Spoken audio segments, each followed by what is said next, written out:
Winter storms in Alaska aren't unusual. Most of us here know how to handle a snowstorm, even the fierce ones. I'd been living alone in this house for about 5 years, a modest place on the edge of the woods, far enough from the city to feel quiet, but close enough to make the commute manageable. That night, though, the storm hit harder than usual. It was a Friday in late December 2017, and I'd closed up the store early, sending my staff home before the roads got too bad. By the time I got back, the snow was falling thick, turning my driveway into a white, uneven mess. After shoveling just enough to park, I went inside, locked up, and turned on the heater. The wind howled outside, rattling the windows now and then, but I found the sound comforting. I made myself a mug of cocoa and settled into my worn recliner, the kind that leans too far back if you're not careful. It was shaping up to be the kind of evening I liked. No noise, no people, just me and the storm. Around midnight, I was halfway through a random documentary on glaciers when I heard a knock. I hit pause, sitting up straighter. I live pretty far out, and my nearest neighbor is at least a quarter mile down the road. Visitors at midnight? Not exactly common.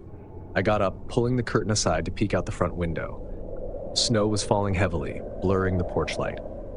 No one was there, just the wind swirling flurries across the yard. Then I saw boot prints. They led right up to my door and back down the steps. They were fresh too, sharp edges, no snow filling them in yet. Opening the door wasn't an option. The wind would have blasted snow straight into my entryway. Besides, something about those prints unsettled me. I stood there for a moment, my hand hovering over the deadbolt, listening. Nothing but the wind. After a minute, I locked the door again and went back to my recliner, trying to brush it off. Maybe someone got lost. Maybe it was just a random hiker. But deep down, it didn't sit right. About an hour later, the second knock came. This time, it wasn't at the front door. It came from the side of the house, near the kitchen window. I got up quickly, my pulse picking up, and grabbed the flashlight I kept by the door. The kitchen window was completely frosted over, so I couldn't see much. I flicked off the lights inside and aimed the flashlight outside. Nothing. The snow outside that window was untouched. No footprints, no signs of movement. But the knock had been real. I was sure of it. I stayed there for a while, flashlight in hand, scanning the yard. A few minutes passed, and I convinced myself it was a tree branch, or maybe even the storm playing tricks. I turned the lights back on, locked all the windows, and went to bed, leaving the flashlight on the nightstand. I woke up to a third knock. This one was louder. It came from the back of the house, near the sliding glass door that led to the deck. My heart sank as I sat up, straining to hear over the wind. Sliding out of bed, I grabbed the flashlight and crept down the hallway. The sliding door was locked. I'd checked it earlier, but the curtain wasn't drawn. I paused a few feet away and peered out. The deck was empty. The snow-covered deck beyond the glass was undisturbed. No tracks, no signs of anyone standing there, but the knocks had been real. 3 sharp raps, as clear as day. I stayed there for a while, staring out into the swirling snow. The only thing visible was the faint outline of the woods beyond the yard. The rest of the night was worse. The knocks didn't stop. They came every hour, sometimes louder, sometimes softer. Front door, side windows, back door. They moved around the house like someone was circling it. At one point, I thought I heard faint footsteps crunching through the snow, but when I looked out, there was nothing there. The storm was too strong to go outside, and even if I could, what was I supposed to do? Chase after invisible knocks in a blizzard? I spent the rest of the night on edge, flashlight in hand, every light in the house on. By morning, the storm had eased, the wind had died down, and pale sunlight filtered through the overcast sky. I stepped outside cautiously, bundled in my thick coat and boots. The yard was quiet, the snow deep but undisturbed in some areas. But as I walked around the house, I started to notice footprints. They weren't just at the front door or the deck, they were everywhere. Boot prints circled the house, weaving between the windows and doors. Whoever had made them had walked the perimeter several times, stopping at every entrance, every pane of glass. But when I reached the edge of the woods, what stood out most was that the footprints continued deep into the forest, weaving between trees. So I decided to follow them. About 200 yards in, the footprints changed. I stopped dead in my tracks when I saw them merge with something else. Tire tracks. The faint imprint of a snowmobile had flattened the snow, the path curving off into the distance. I crouched down to look closer. The tracks weren't fresh. There was a thin layer of snow covering them, likely from the storm that had continued into the early hours of the morning. Whoever it was had planned this. They'd left just before daylight, knowing the snowfall would cover their escape. I stood there for a while, staring at the path, debating whether to go further. But the snowmobile's trail was faint, barely visible anymore, and I wasn't exactly equipped to trek through the woods for miles. Back at the house, I called the police. 2 officers arrived about an hour later, a younger guy and an older one who looked clearly no stranger to the unforgiving cold of Alaskan winters. They listened as I explained what had happened, their expressions shifting from skeptical to serious when I mentioned the snowmobile tracks. The younger officer raised an eyebrow. Could be kids messing around. The older officer shook his head. Not a lot of kids riding through blizzards at night, he said, giving the younger guy a look. They followed the tracks into the woods but returned within 15 minutes. The snow had almost completely filled them in by then. Too faint to follow, the older officer said, but this wasn't random. Whoever it was knew exactly what they were doing. A lump formed in my throat. What do you think they wanted? Hard to say. Could have been someone looking for shelter, or maybe they just wanted to scare you. That word didn't even begin to cover it. After the officers left, the unease settled over me like the heavy snow outside. I couldn't stop picturing the footprints circling my house, and the snowmobile waiting like a getaway vehicle. This wasn't some harmless prank. Whoever it was had planned this, stalking around my home during the storm, knowing I wouldn't venture outside. By mid-afternoon, I knew I wouldn't make it through another night without doing something more, so I grabbed my jacket and headed into town. The nearest gun store was about 20 miles away. The drive felt surreal, like I was stepping into someone else's life. I'd never been one for firearms, but after last night, the thought of being unarmed if someone came back wasn't something I could live with. I left the store with a 9mm handgun, a hunting rifle, and enough ammunition to feel like I had a fighting chance if things ever escalated. The clerk even threw in a quick lesson on proper handling and storage, though his parting words stuck with me more than anything else. Don't go looking for trouble, but make sure you're ready if it finds you. That night marked a turning point for me. From then on, the handgun stayed on the nightstand, within easy reach, and the rifle remained propped by the front door, ready for anything. I'd always loved living out in the woods, the solitude, the quiet, the sense of freedom, and I wasn't about to let some creep take that away from me. Sure, I was rattled. Who wouldn't be? But I'm not the kind of person to back down. If someone tried pulling something like that again, they'd get a much different reception than a house shrouded in darkness. I refused to let fear take over. This was my home, my slice of quiet in an otherwise chaotic world, and I wasn't going to let anyone make me feel like a prisoner in my own space. I'd always loved the stillness of winter storms, the way the snow blanketed everything and made the woods feel like a different world. Now, I saw the storms differently. They weren't just peaceful, they were a cover, a shield for anyone lurking just beyond the tree line. But instead of retreating, I made a choice. If anyone wanted to come back and test their luck, I'd be ready to welcome them. This time, on my terms. Because out here, in the quiet of the woods, you either learn to protect what's yours, or you let someone else take it from you. And I wasn't about to let that happen. I still don't know who they were or what they wanted. Maybe it was a prank. Maybe it was something worse. But every time the snow starts falling and the wind howls through the woods, I find myself checking the locks, looking at the rifle by the door, and wondering if they'll come back. And if they do, this time, I'll be ready.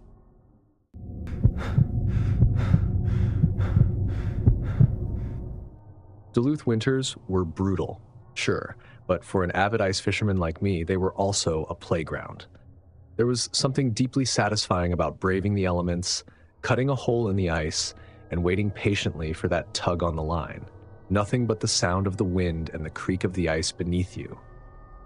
Growing up, my dad and I would brave the bitter Minnesota winters to fish together, his old thermos of coffee steaming between us. Even after he passed, ice fishing became my way of feeling close to him. That's what brought me to the lake that day. It had been a tough week at work, tight deadlines, endless emails, and the kind of stress that sticks with you. The forecast predicted a blizzard, but I wasn't worried. The ice was thick, solid enough to hold trucks, let alone me and my gear. By the time I arrived, the snow was coming down hard. Visibility was maybe 20 feet, tops. The wind howled as I hauled my sled onto the ice, the sharp cold cutting through my gloves. It was the kind of weather most people would avoid, but for me it was perfect. No crowds, no distractions, just me and the lake.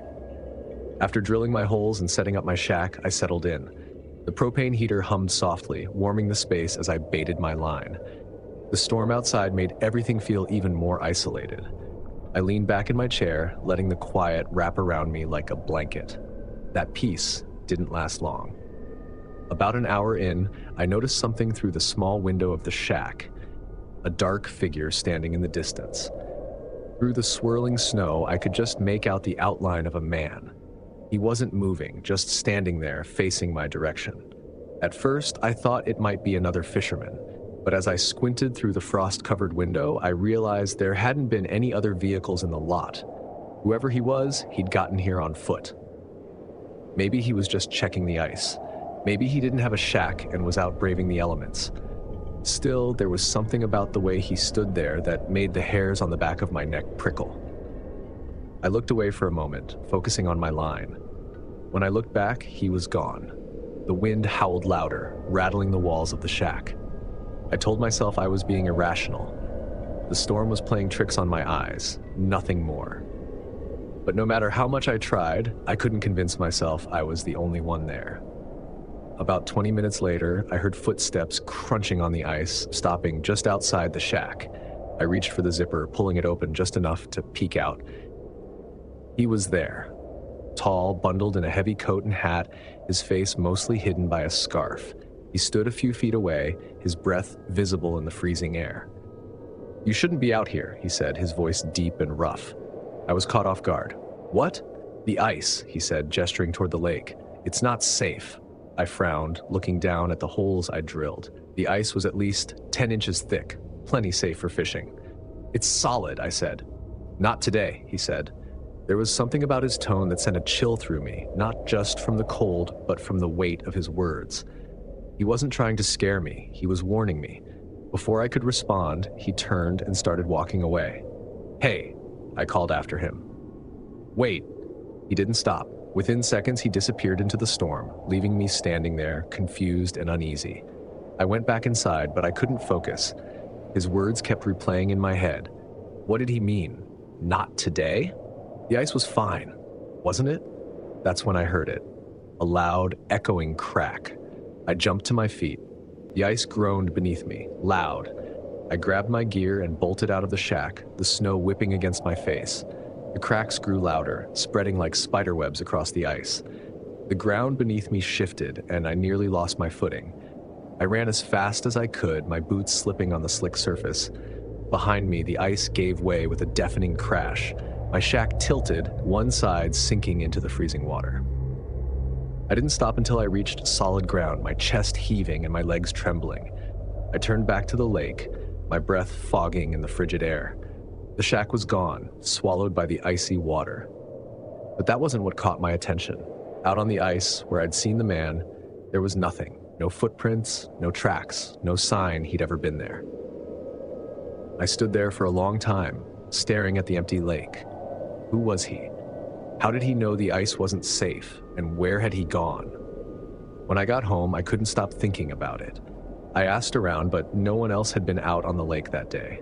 A buddy of mine mentioned local legends about spirits warning people of danger, but I wasn't sure I believed that. All I know is I haven't been back to that lake since. Maybe someday I will. But for now, I'm sticking to solid ground.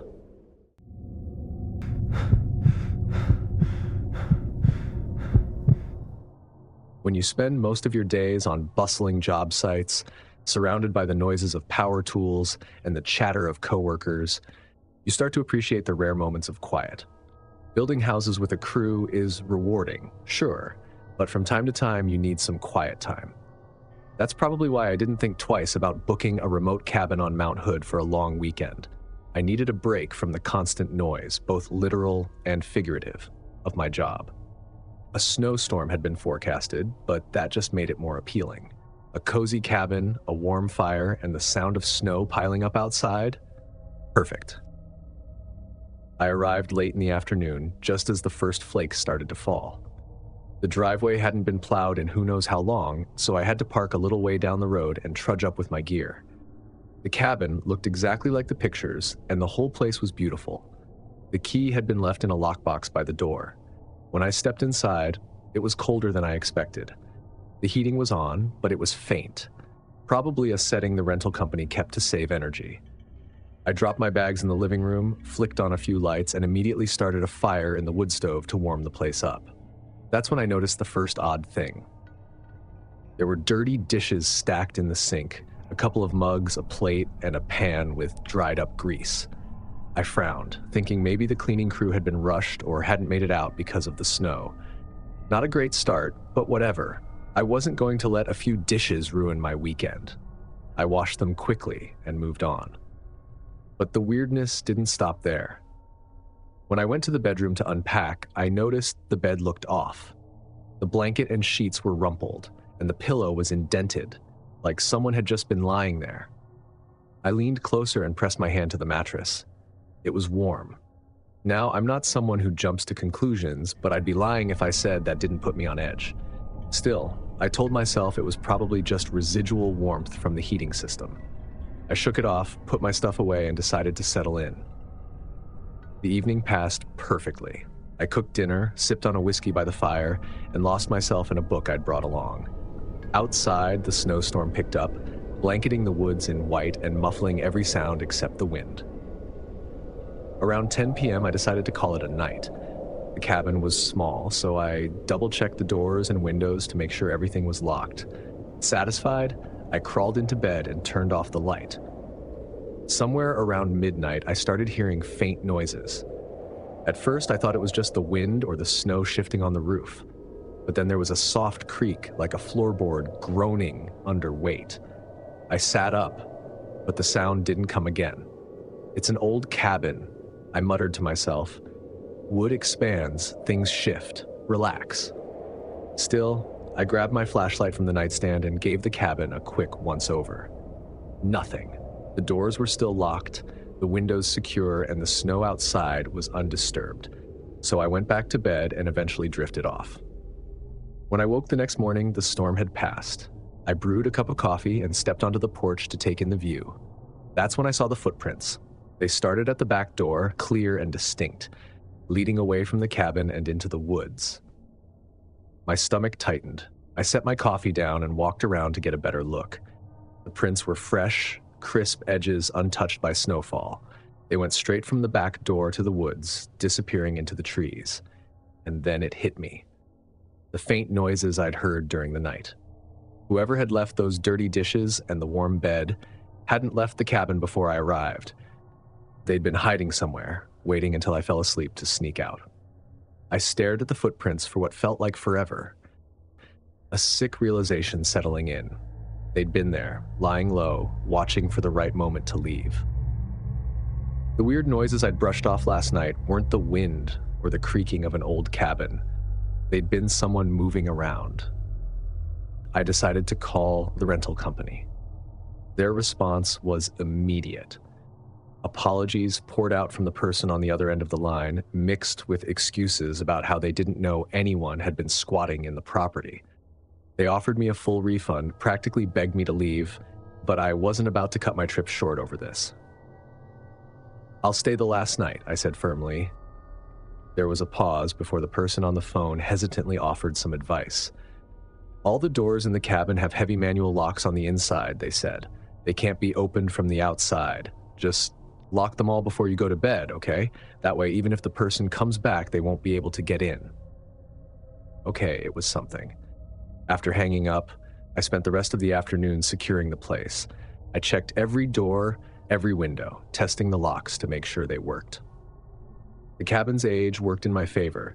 Those heavy-duty manual locks were solid, built to last, and had no way of being picked or tampered with from the outside. By the time I was done, the place felt like a fortress. That night, the wind howled outside, and the snowstorm raged on, but the cabin was silent. I sat by the fireplace with a cup of coffee. The thought of a stranger in the cabin stayed with me long after.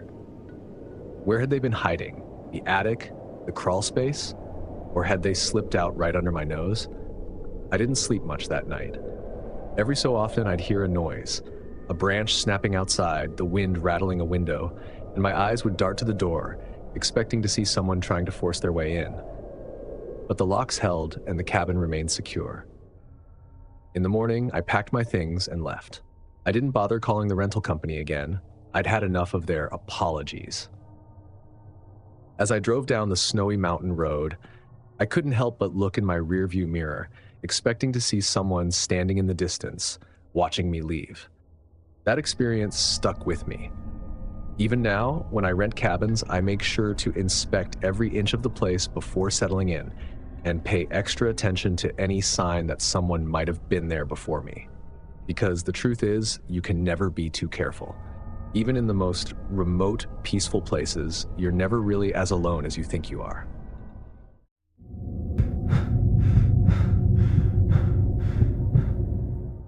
Driving through Taos, New Mexico in March is usually breathtaking.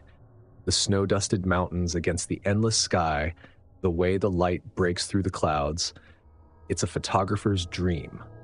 That's why I was out there, despite the forecast warning of a snowstorm. I'd done this kind of thing before, hop in my car, chase a scenic spot, and snap some shots. This time, I was hoping to capture the dramatic contrast of the storm rolling in over the Sangre de Cristo Mountains. The roads were already getting slippery when I turned onto a winding back road that hugged the mountain's edge.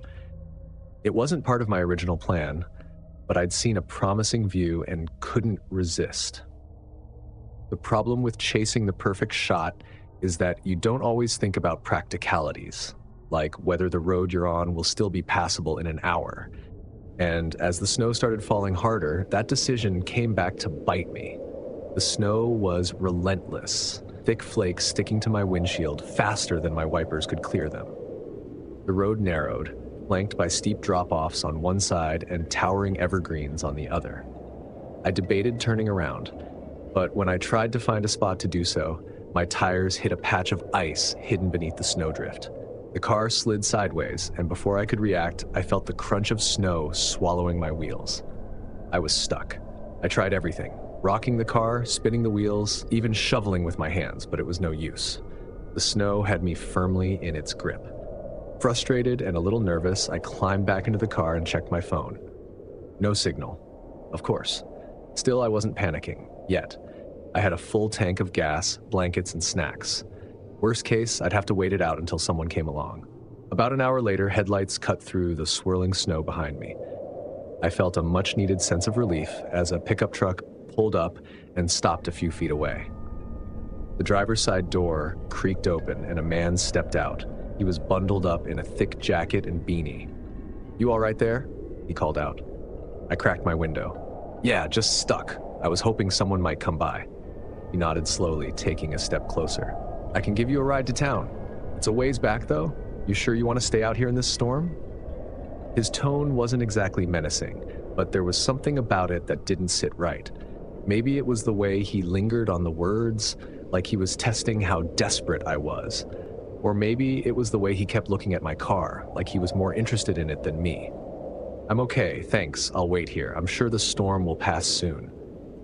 He studied me for a moment. "Storm's only getting worse," he said. "Could be all night before anyone else comes by." I tightened my grip on the steering wheel. "I'll take my chances." He stood there for a long beat, the snow piling on his shoulders. Then he nodded once, almost to himself, and said, "Suit yourself." But he didn't leave. Instead of climbing back into his truck, he walked around my car. At first, I thought he was just inspecting it, maybe trying to decide if he could tow me out. But then he circled again, slower this time, his hand brushing against the car's hood like he was marking his territory. I reached for the lock button and double-checked every door, just in case. Finally, he stopped near my window and leaned down, his face uncomfortably close. "You sure you don't want to ride?" he asked, his voice quieter now, almost coaxing. I didn't answer, just stared straight ahead. After a moment, he chuckled, a low, humorless sound, and walked back to his truck. I watched in the rearview mirror as he climbed in and started to reverse. My tension eased as the headlights disappeared into the storm. But then they stopped. The truck didn't drive away. Instead, it sat there, idling just a few feet behind me. Every few minutes, the engine would rev like the driver was impatient, but he never moved. I turned off my own headlights, hoping he'd think I was asleep or uninterested in whatever game he was playing. But deep down, I knew this wasn't over. Minutes stretched into an hour, and still, the truck didn't budge. My fingers hovered over my phone, useless as it was without service. I considered making a run for it, but the thought of leaving my car and facing him in the open was even more terrifying. At some point during the night, the truck finally left. I didn't see it go. I must have drifted off for a moment. But when I opened my eyes, the headlights were gone, and the storm had died down. A faint gray light seeped through the clouds, signaling dawn. I managed to inch my way out of the snowdrift. My legs were stiff, and I drove back to town. At a diner in Taos, I told the waitress what had happened. Her face paled as she leaned in closer. "You're lucky," she said. "There have been reports about a truck like that. Guy's been stopping stranded drivers, trying to get them into his vehicle. No one knows what he's after, but it's nothing good." The thought made my stomach turn. What would have happened if I'd accepted his offer? Or if I hadn't locked my doors? After that, I got rid of my car and opted for a 4x4 equipped with mud tires, a portable shovel, and a satellite phone. I still love the thrill of chasing a storm for the perfect shot, but I'm more cautious now. Because if there's one thing that night taught me, it's that the snow isn't the only thing hiding on those mountain roads. If these snowstorm nightmares sent shivers down your spine, don't forget to smash that like button and subscribe for more bone-chilling tales. What would you have done differently in these icy encounters? Share your thoughts in the comments. I'd love to hear them. Send this video to a friend who thinks snowstorms are all hot cocoa and sledding. They might need a reminder to trust their instincts. Stay warm, stay safe, and always keep an eye on those frosty shadows. Thanks for watching, and I'll see you in the next nightmare.